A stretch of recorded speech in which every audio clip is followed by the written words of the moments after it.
Establishment سے عرض کرنا چاہتا ہوں کہ اپنا وتیرہ تبدیل کرو. کہتے ہیں مجھے پتا ہے میرے قانون کا دائرہ کیا ہے، میں اپنے اختیارات کے حدود کو جانتا ہوں. مجھے یقین ہے آپ اختیارات کے حدود کو جانتے ہیں، اور مجھے بھی پتا ہے کہ آپ اختیارات کے حدود کو جانتے ہیں. میں انکار نہیں کر رہا، لیکن آپ اپنے اختیارات کے حدود سے جو تجاوز کرتے ہیں وہ اس حدود سے کئی گنا زیادہ ہوتا ہے. اس کو بھی دیکھا ہے کہ یہ عوام کی حکومت نہیں ہوتی، یہ عوام کی سوچ نہیں ہو سکتی. 71 تک ماشاء اللہ رہا، 77 میں پھر ماشاء اللہ 11 سال ماشاء اللہ رہا، 99 میں پھر ماشاء اللہ، اور جب تک مشرف تھا وہ ماشاء اللہ ہی رہا. تو آپ کی حکومتوں نے ملکی اداروں کو کمزور کیا. جب ادارے کمزور ہوتے ہیں، کارکردگی کمزور ہو جاتی ہے، نتائج قوم کے سامنے نہیں آ سکتے، قوم اس کی سزا بھگتتی ہے جو آج بھگت رہی ہے. کبھی غور کیا ہے اس بات پر کہ ملک کیوں اتنا پیچھے چلا گیا ہے؟ رکھو، ہم پاکستانی ہیں، ہم پاکستان کے وفادار ہیں، لیکن پاکستان کی وفاداری کا معیار کچھ اور ہے. یہاں ملک سے وفاداری، اپنی مٹی سے وفاداری، اس کی کوئی قدر و قیمت نہیں ہے جب تک کہ آپ اسٹیبلشمنٹ کے بوٹ نہیں چاٹو گے. شیم یہاں افسر شاہی کی نوکری کرنی پڑے گی، اسٹیبلشمنٹ کی نوکری کرنی پڑے گی، تب آپ کو پاکستانی تسلیم کیا جائے گا.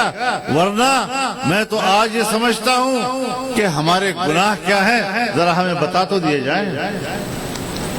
آپ ملک کے وفادار ہیں، یہی گناہ ہے. اور میں بتانا چاہتا ہوں فیصلے اسٹیبلشمنٹ کرتی ہے. صوبہ خیبر پختونخوا میں جب پیپلز پارٹی کی حکومت تھی اور قبائلی علاقوں میں فوجی آپریشن کا فیصلہ ہوا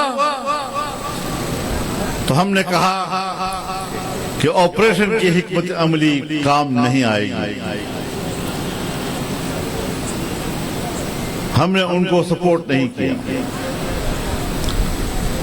تو یہ بہت بڑا گناہ تھا. لیکن اگر واقعی ان کی بات صحیح تھی تو 2009-2010 میں اس کا فیصلہ ہوا اور انہوں نے آپریشن شروع کیے. تمام قبائل کو اپنی ہی ملک میں 2-3 سال تک مہاجر بنائے رکھا. آج بھی جب وہ لوگ دربدر ہوئے ہیں تو آج بھی وہ دربدر ہیں، ملک کے کونے کونے میں پھیل گئے اپنی زندگی بنانے کے لیے. قبائل برباد ہو گئے، تباہی مچ گئی، بے گھر ہو گئے. عورتیں، ہماری مائیں اور بہنیں، وہ بیچارے جو گھر سے باہر نہیں نکلتی تھیں، ان بیچاروں کو بازاروں میں بھیک مانگنی پڑی. اور آج پوچھتا ہوں کہ تمہاری وہ حکمت عملی جس کے تحت تم نے آپریشن شروع کیے دہشت گردی کے خاتمے کے لیے، آج ہم 2010 کے بعد آج 2024 میں ہم بیٹھے ہیں. کیا قبائلی علاقوں میں، بلوچستان میں، خیبر پختونخوا میں، یہاں تک کہ کراچی میں اور سندھ میں، کیا آج وہ دہشت گردی جس کو تم دہشت گردی کہا کرتے ہو وہ کئی چند زیادہ ہو گئی ہے یا کم ہو گئی ہے؟ بہت بڑھ گئی ہے. باجوہ صاحب نے ہمیں کہا کہ میں نے باڑ لگا دیا ہے، اربوں روپے اس پر خرچ کر دیے ہیں، نہ کوئی افغانستان جا سکے گا اور نہ یہاں آ سکے گا. پھر پاکستان کے 20 سے 30 ہزار نوجوان، مسلح نوجوان امریکہ کے خلاف افغانستان میں امارت اسلامیہ کے جنگ میں کیسے شریک ہو گئے، کیسے وہاں پہنچ گئے. اور پھر آج وہ باڑ کدھر ہے، کہاں ہے وہ باڑ؟ آج تو 1 انچ پر بھی کوئی باڑ نظر نہیں آ رہا. وہ اربوں روپے کس بات پہ خرچ کیے، اور آج جب افغانستان میں امارت اسلامیہ کی حکومت قائم ہوئی تو وہ پاکستانی نوجوان مسلح گروپ اس سے کہیں بڑی قوت کے ساتھ پاکستان میں واپس آ گئے. میں سرحد کو محفوظ رکھنے والی پاکستان کی بہادر فوج سے پوچھنا چاہتا ہوں کہ آپ جب سرحد کو پہ کھڑے تھے، باڑ لگا ہوا ہے، تو اتنے لوگ پاکستان کی سرحد میں واپس کیسے آ گئے؟ اس کا معنی یہ ہے کہ نہ تم ملک میں امن و امان کے قیام کے لیے سنجیدہ ہو اور نہ تمہاری حکمت عملی جائز. تم امریکہ کے اصول پہ چلتے ہو. امریکہ کا دنیا کے لیے اصول یہ ہے کہ وہاں پر دہشت گردی ہو اور ہم کہیں کہ انسانی حقوق پامال ہو رہے ہیں اور ہمیں وہاں فوج بھیجنے کا جواز مل جائے.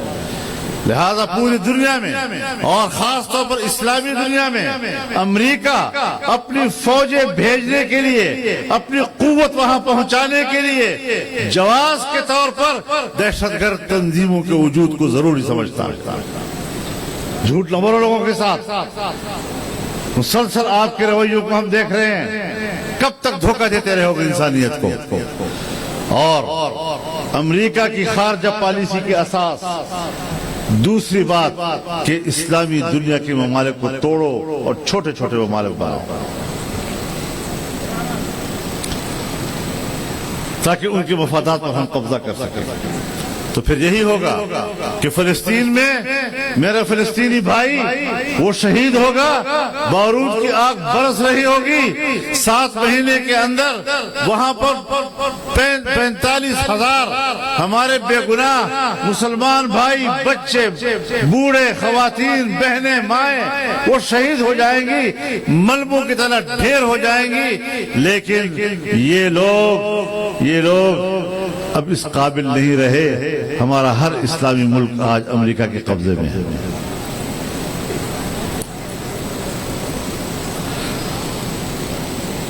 کہتے ہیں پاکستان بڑا ملک ہے، بالکل بڑا ملک ہے. پاکستان صلاحیت والا ملک ہے، بالکل صلاحیت والا ملک ہے. لیکن پاکستان ہر چند کے صلاحیت